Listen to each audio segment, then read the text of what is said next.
श्रुति tutorial में आप सभी का स्वागत है। आज हम लोग पढ़ेंगे क्लास 10 एनसीईआरटी। ठीक है, आज पढ़ेंगे हम लोग सब्जेक्ट साइंस का अध्याय 2 है। चैप्टर का नाम है अम्ल कोमा क्षारक एवं लवण। ठीक ना, तो हम लोग जानेंगे इसके विषय में। हम लोग जितने भी क्लास 10 के 9 के 8 के 11 12 सभी के लिए बहुत ही महत्वपूर्ण है। आप लोग देखिए इसको, तो देखिए क्वेश्चन है, देखिए इसमें दिया हुआ है।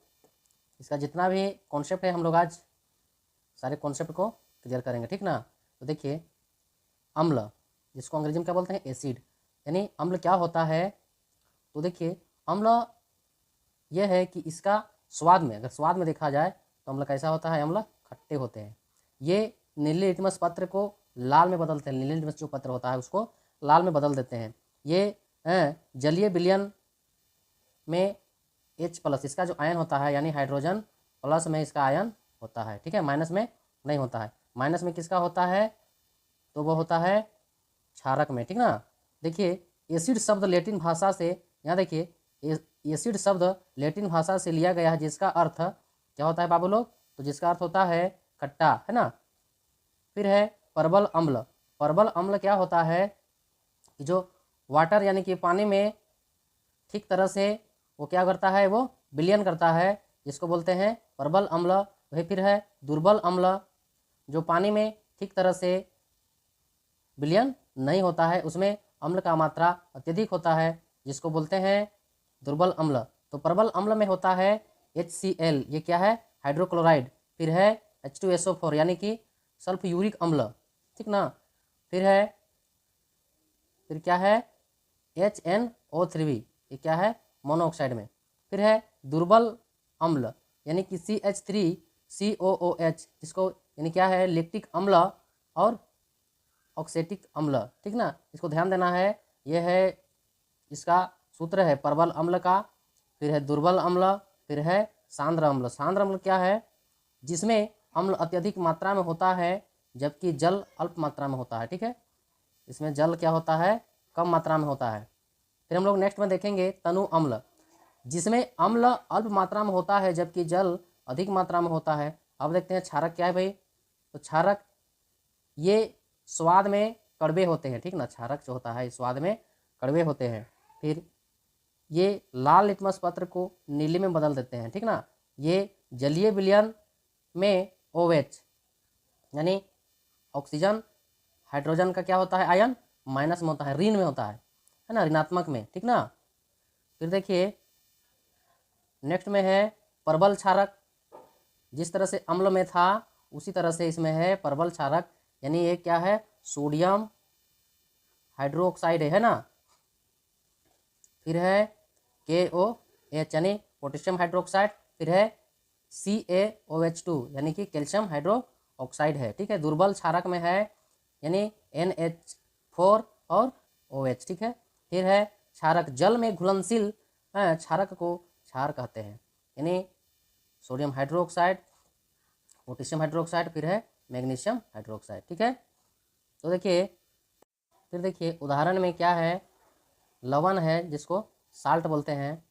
लवण अम्ल व क्षारक की परस्पर अभिक्रिया से प्राप्त होता है। उदाहरण स्वरूप क्या है, NaCl यानी कि सोडियम यानी NaCl और फिर KCl, है ना, सोडियम क्लोराइड। फिर है सूचक में इंडिकेटर्स, सूचक किसी दिए गए विलयन में, है ना, अम्ल या क्षारक की उपस्थिति दर्शाते हैं। इनका रंग या गंध अम्लीय या क्षारक माध्यम में बदल जाता है। ठीक है, फिर हम लोग देखेंगे नेक्स्ट में, ये देखिए सूचक। सूचक शब्द क्या है भाई, थोड़ा हम लोग जानेंगे। सूचक यानी सूचक यह है जो कि क्या करता है, सूचक अम्ल यानी कि अम्ल और क्षार को, अम्ल और क्षार को पहचान कराता है, जिसको क्या बोलते हैं, सूचक कहते हैं। ठीक ना, तो सूचक का प्रकार क्या है बाबू, ध्यान दीजिए आप लोग। सूचक जो कि है, सूचक का प्रकार 3 प्रकार से, एक है प्राकृतिक सूचक, एक है कृत्रिम संश्लेषित सूचक और एक है गंधीय सूचक। ठीक है, अब देखिए ये पौधों में पाए जाते हैं। प्राकृतिक सूचक जो होता है वो कहाँ पाए जाते हैं, पौधों में पाए जाते हैं। लिटमस इसी में होता है प्राकृतिक रूप में, लिटमस, लाल पत्ता गोभी और क्या है हाइड्रेंजिया पौधे के फूल, हल्दी।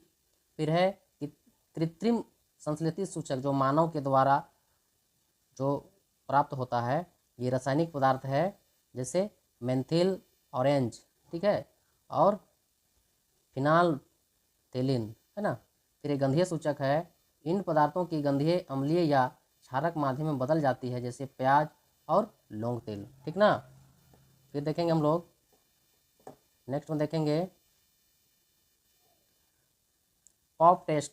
हाइड्रोजन गैस से निहित परखनली के पास जब एक जलती हुई मोमबत्ती लाए जाते हैं तो पॉप की ध्वनि उत्पन्न होती है। इस टेस्ट का हाइड्रोजन की उपस्थिति में दर्शाने के लिए प्रयोग करते हैं, ठीक ना।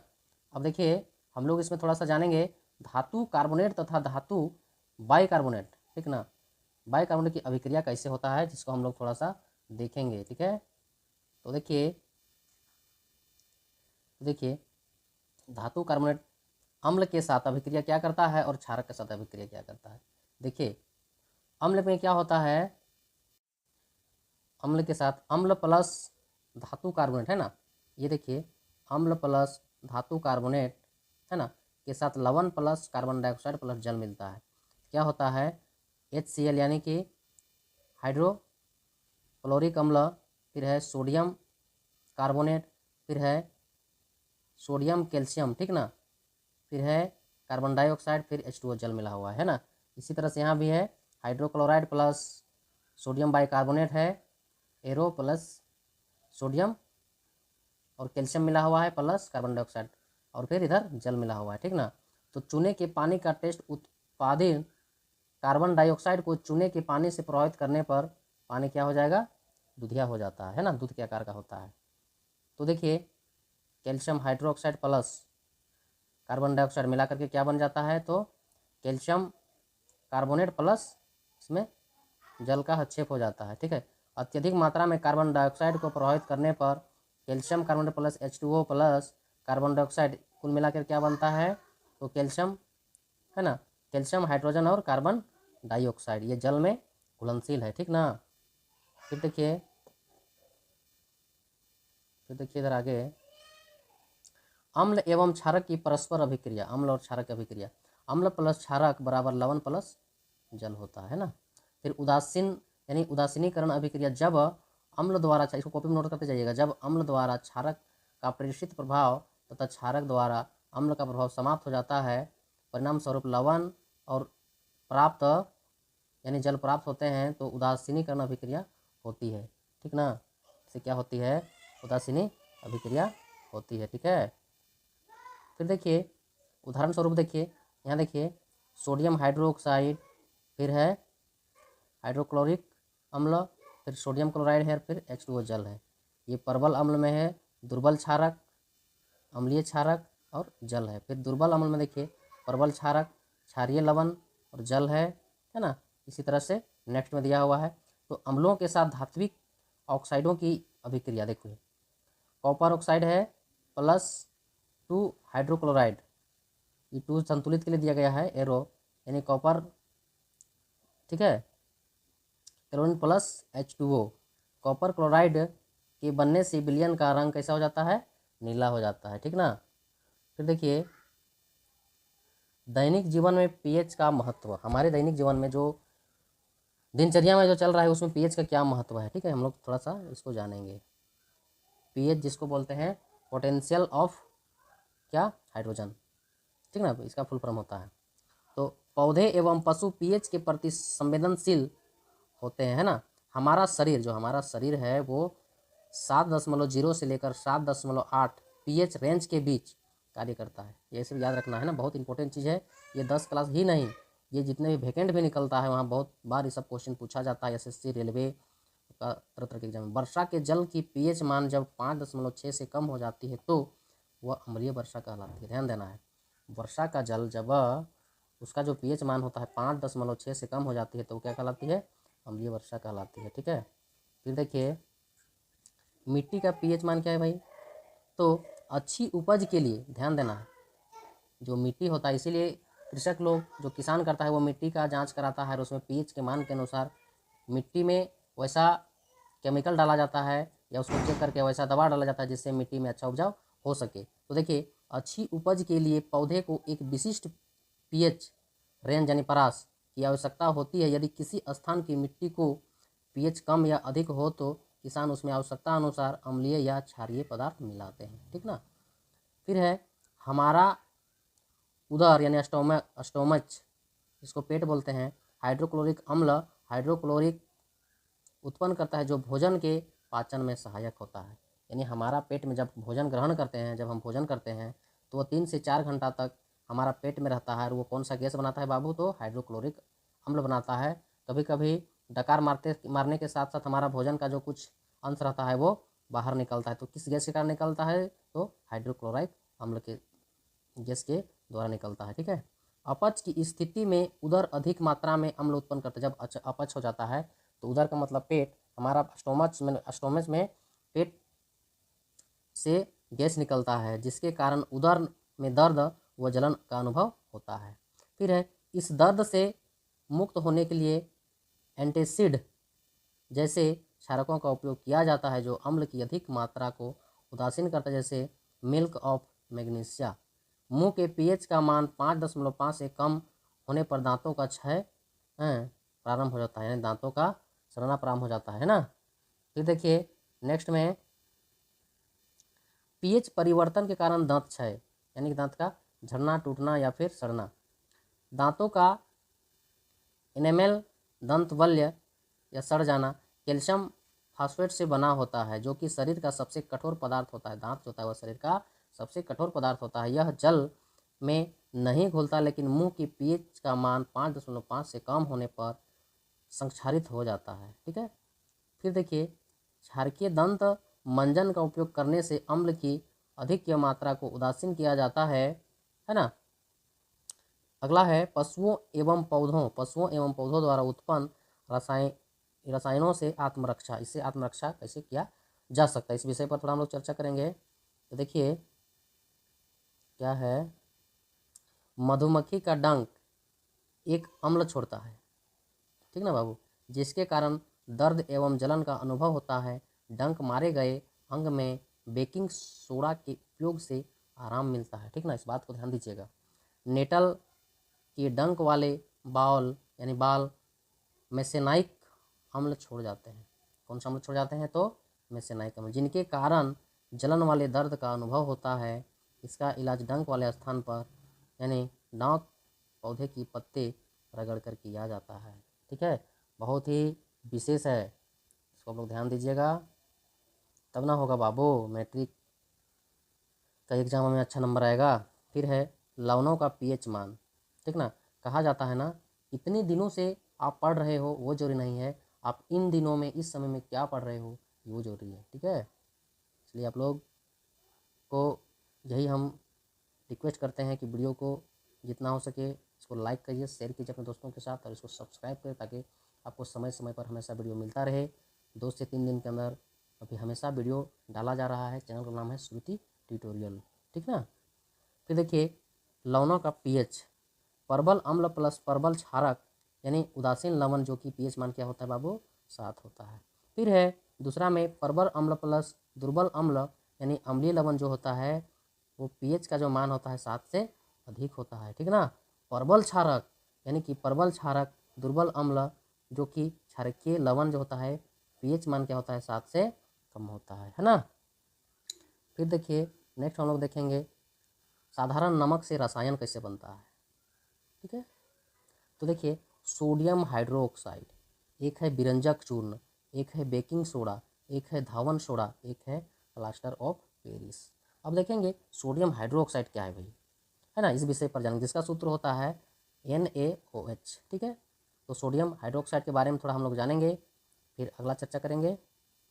तो देखिए सोडियम हाइड्रोक्साइड जो है इसका सूत्र होता है NaOH, ठीक है। सोडियम क्लोराइड के जलीय विलयन लवण जल से विद्युत प्रवाहित करने पर यह यानी वियोजित होकर सोडियम हाइड्रोक्साइड उत्पन्न करता है, ठीक ना। तो देखिए सोडियम क्लोराइड जो होता है वो जल के साथ विलयन करके यानी लवण जल से विद्युत प्रवाहित करने पर यह उसे बदल करके क्या बन जाता है बाबू, वियोजित मतलब उसे यानी कन्वर्ट होकर के यह सोडियम हाइड्रोक्साइड उत्पन्न करता है। इस प्रक्रिया को क्लोर क्षार प्रक्रिया कहते हैं, ठीक ना, क्लोर क्षार प्रक्रिया कहते हैं, जिसका सूत्र होता है यानी NaCl प्लस H2O, फिर है NaOH यानी sodium hydroxide plus chlorine gas plus ये क्या है, हाइड्रोजन। एनोड पर होता है क्लोरीन गैस, एनोड है ना, बैटरी का ये प्लस पॉइंट है, ठीक ना, एनोड को क्या बोलते हैं, एनोड, ये प्लस पॉइंट है, और कैथोड है माइनस पॉइंट, ठीक है, ये क्या है, माइनस पॉइंट है ना, कैथोड। फिर एक कैथोड के पास सोडियम हाइड्रोक्साइड विलयन बनता है, ठीक ना। फिर हम लोग आगे देखेंगे क्या है, उपयोग में ईंधन मार्गरीन, इसका उपयोग ईंधन मार्गरीन ईंधन निकालने के लिए किया जाता है। फिर है Cl2 यानी जल की स्वच्छता, क्लोरीन गैस क्या होता है, जल की स्वच्छता, जल को साफ करने के लिए, PVC और PFC। फिर है हाइड्रोक्लोराइड, इस्पात की सफाई, हाइड्रोक्लोराइड से क्या होता है बाबू, तो इस्पात जैसे लोहा हो गया, औषधियाँ, ये सब से इस सबको साफ सफाई के लिए किया जाता है। फिर है सोडियम हाइड्रोक्साइड, है ना, तो सोडियम हाइड्रोक्साइड धातुओं से ग्रीज हटाने के लिए, साबुन कागज बनाने के लिए इसका उपयोग किया जाता है ना। फिर है chlorine gas plus sodium hydroxide दोनों मिला देंगे तो क्या बनता है, विरंजक चूर्ण बनता है, जो घरेलू विरंजक, वस्त्र विरंजक के लिए, है ना, घरेलू काम से कुआं में हम लोग ब्लीचिंग पाउडर डालते हैं ताकि कीड़ा मकोड़ा जो हो जाता है वो मर जाता है और पानी स्वच्छ रहता है, साफ हो जाता है, और वस्त्र यानी कि कपड़ा ये सब साफ करने के लिए भी इसका प्रयोग किया जाता है। फिर है नेक्स्ट में हम लोग देखेंगे अगला ऑप्शन क्या था बाबू, तो देखिए यहाँ पर विरंजक चूर्ण दिया है ना, इसका क्या काम है, या विरंजक चूर्ण होता क्या है, फिर बेकिंग सोडा, फिर धोने का सोडा, फिर प्लास्टर ऑफ पेरिस, इस विषय पर हम लोग अभी स्क्रॉल डाउन कर रहे हैं, सब पता चल जाएगा, ठीक ना। तो देखिए विरंजक चूर्ण दूसरा ऑप्शन वाला है। शुष्क विरंजक चूर्ण क्या है, इसको कॉपी में हमेशा हम बोल रहे हैं कि नोट करते जाइए, आपको मैट्रिक में या फिर और भी कोई तैयारी कर रहे हैं वहाँ एक किसी भी प्रकार से कोई दिक्कत का सामना नहीं करना पड़ेगा, ठीक है, इसलिए आप लोग इसको नोट करते जाइए। देखिए क्वेश्चन है, जितना भी हम बता रहे हैं सब क्वेश्चन है, मैट्रिक के लिए एकदम तो अति आवश्यक है, एकदम अनिवार्य है, ये सब क्वेश्चन आता ही है, ठीक है। तो देखिए विरंजक चूर्ण क्वेश्चन आता है, तो देखिए क्वेश्चन आता है कि विरंजक चूर्ण कैसे प्राप्त किया जाता है, इसका उपयोग कौन कौन से हैं, या विरंजक चूर्ण क्या है, इसका निर्माण कैसे किया जाता है, तो इस तरह से क्वेश्चन आप देख लीजिएगा, बुक में मिलेगा, है ना। तो देखिए शुष्क बुझे हुए चूने, ठीक है, शुष्क बुझे हुए चूने यानी कैल्शियम हाइड्रोक्साइड पर क्लोरीन गैस की क्रिया से विरंजक चूर्ण का निर्माण होता है ना। उपयोग में देखिए बाबू वस्त्र उद्योग में सूती व लिनेन के विरंजक के लिए, है ना, वस्त्र कपड़ा लता को साफ करने के लिए। फिर है कागज की फैक्ट्री में लकड़ी के मज्जा के विरंजक में, है ना, लकड़ी के मज्जा को भी साफ किया जाता है, जो जिसको बोलते हैं ना लकड़ी के मज्जा का मतलब क्या बोलते हैं, लकड़ी का, जिसको देहात में बोलते हैं मांझा, लकड़ी का मांझा ऐसा बोला जाता है। फिर है रासायनिक उद्योगों में एक अपचायक के रूप में। फिर है पीने वाले जल को जीवाणुओं से मुक्त करने के लिए रोगाणुनाशक के रूप में, आपने बताए थे ना, कुआं में जब छोटे छोटे कीटाणु लग जाता है तो कीटाणु को मारने के लिए और जल को स्वच्छ यानी कि शुद्ध बनाने के लिए, ठीक है। हम लोग फिर देखते हैं बेकिंग सोडा, बेकिंग सोडा जिसको हम लोग बोलते हैं कौन सा सोडा, तो खाने वाला सोडा, जैसे पकौड़ा वगैरह में लगा करके पकौड़ा को नरम किया जाता है या फिर जल्दी उसको गलने के लिए, ठीक है, हम लोग पढ़ेंगे बेकिंग सोडा। तो देखिए बेकिंग सोडा क्या है बाबू, इसको थोड़ा सा ध्यान में देख लीजिए आप लोग। तो देखिए बेकिंग सोडा थोड़ा सा देखिए, इसमें है sodium chloride plus H2O plus carbon dioxide यानी CO2 प्लस क्या है अमोनिया प्लस क्लोरीन गैस, है ना, मिल करके क्या बनता है बाबू, तो ये है सोडियम हाइड्रोक्साइड, है ना, जिसको बोलते हैं सोडियम बाई कार्बोनेट यानी बेकिंग सोडा, इसको खाने वाला सोडा कहा जाता है। यह एक दुर्बल असंक्षारक क्षारक है ना, खाना पकाने के समय गर्म करने पर इसमें निम्न प्रकार की अभिक्रियाएं होती हैं, निम्न अभिक्रिया होती है, क्या होती है बाबू, तो सोडियम हाइड्रोकार्बोनेट, है ना, एरो में मिल करके क्या होता है ये, ठीक है, सोडियम कार्बोनेट प्लस H2O यानी जल मिला जाता है, फिर कार्बन डाइऑक्साइड मिला जाता है, ठीक ना। फिर नेक्स्ट में देखिए इसका उपयोग हम लोग जानेंगे। तो बेकिंग पाउडर यानी बेकिंग सोडा बनाने में बेकिंग सोडा प्लस टार्टरिक अम्ल, इस दूसरा में क्या है, इस अभिक्रिया से उत्पन्न कार्बन डाइऑक्साइड के कारण है पावरोटी या केक में खमीर उठ जाता है तथा इससे यह मुलायम एवं स्पंजी हो जाता है, ठीक ना, ध्यान देंगे। फिर है तीसरा में, यह एंटासिड का एक संगठक है ना। इसका उपयोग सोडा अम्ल अग्निशामक में भी किया जाता है, ठीक। फिर देखिए नेक्स्ट में है धोने का सोडा, धावन सोडा जिसको बोलते हैं। इसका सूत्र होता है N2CO3, है ना। फिर है H2O, इसका अणु संख्या यानी कि 10। सोडियम कार्बोनेट के पुनः क्रिस्टलीकरण से धोने का सोडा प्राप्त होता है। यह एक क्षारीय लवण है, ठीक है, जो कि है Na2CO3 यानी सोडियम कार्बोनेट प्लस H2O, है ना। जल का कितना भाग, तो 10वां भाग, यानी Na2CO3 10H2O, इसको क्या है 10 जो है इसको संतुलित किया गया है, ठीक ना। उपयोग में है, इसका उपयोग कांच, साबुन एवं कागज उद्योगों में होता है, ध्यान दीजिएगा। फिर है नंबर बी में, इसका उपयोग बोरेक्स के उत्पादन में होता है। फिर है इसका उपयोग घरों में साफ सफाई के लिए होता है। फिर डी में है, जल की अस्थायी कठोरता को हटाने के लिए इसका उपयोग किया जाता है। जल की कठोरता अगर रहता है तो उसको हटाने के लिए भी इसका उपयोग किया जाता है, ठीक है। फिर हम लोग देखेंगे नेक्स्ट में प्लास्टर ऑफ पेरिस, बहुत इंपॉर्टेंट क्वेश्चन है, ये भी कम महत्वपूर्ण नहीं है बाबू। तो देखिए प्लास्टर ऑफ पेरिस का निर्माण क्या होता है, इस विषय पर जानेंगे। इसका सूत्र क्या होता है, सबसे पहले जानेंगे कि इसका सूत्र क्या होता है। देखिए इसका सूत्र होता है कैल्शियम सल्फेट, है ना, जिसका 1/2 H2O जल का धारावाह, यानी H2O है वाला, ठीक ना। फिर है कैसे बनाया जाता है उसके बारे में जानेंगे। जिप्सम को 373 केल्विन ताप पर गर्म, है ना, गर्म करने पर यह जल के अणुओं को त्याग कर कैल्शियम सल्फेट, हेमा हाइड्रेट, अर्थ हाइड्रेट यानी पॉप बनाता है। यह सफ़ेद चूर्ण जो जल मिलाने पर यह पुनः जिप्सम बनकर ठोस प्रदान करता है, यानी कि सूत्र है calcium sulphate into 1/2 H2O plus 1/1/2 H2O arrow mark calcium sulphate plus H2O, ये जिप्सम के रूप में, है ना। तो इसका उपयोग को थोड़ा सा हम लोग जानेंगे। इसका उपयोग जो होता है प्लास्टर ऑफ पेरिस का उपयोग डॉक्टर टूटी हुई हड्डियों को सही तरह यानी सही जगह स्थिर करने के लिए करते हैं। देखिएगा किसी भी व्यक्ति का पैर फ्रैक्चर हो जाता है या फिर पैर का हड्डी टूट जाता है तो डॉक्टर किसका उपयोग करता है, यही पेरिस प्लास्टर का उपयोग हड्डियों को जोड़ने के लिए करता है, ठीक ना। ये भी जिप्सम का जो हड्डी बना रहता है और यहाँ पे जिप्सम का मात्रा होता है। फिर है इसका उपयोग खिलौने बनाने, जो खिलौना बनता है ना, फिर सजावट का सामान बनाने के लिए किया जाता है। मूर्ति का ढांचा भी इसमें बनाया जाता है, ठीक है। इसका उपयोग सतह को चिकना बनाने के लिए, जैसे मूर्ति का ढांचा वगैरह बनता है चिकना सा। फिर है क्रिस्टलन का जल, यानी लवण एक सूत्र इकाई में जल के निश्चित अणुओं की संख्या को क्रिस्टल जल के साथ ये क्या करता है, कार्य करता है। इस प्रकार यह आपका पूरे चैप्टर का जितना भी था अम्ल, क्षार और लवण, जो चैप्टर था अध्याय 2, यह पूर्ण रूप से जितना भी इसमें प्रश्न था सभी को आज हम क्लियर कर दिए। और सभी विद्यार्थियों को धन्यवाद। और आप वीडियो को लाइक कीजिए, शेयर कीजिए और इसको सब्सक्राइब करना ना भूलिए, ठीक ना। तो धन्यवाद।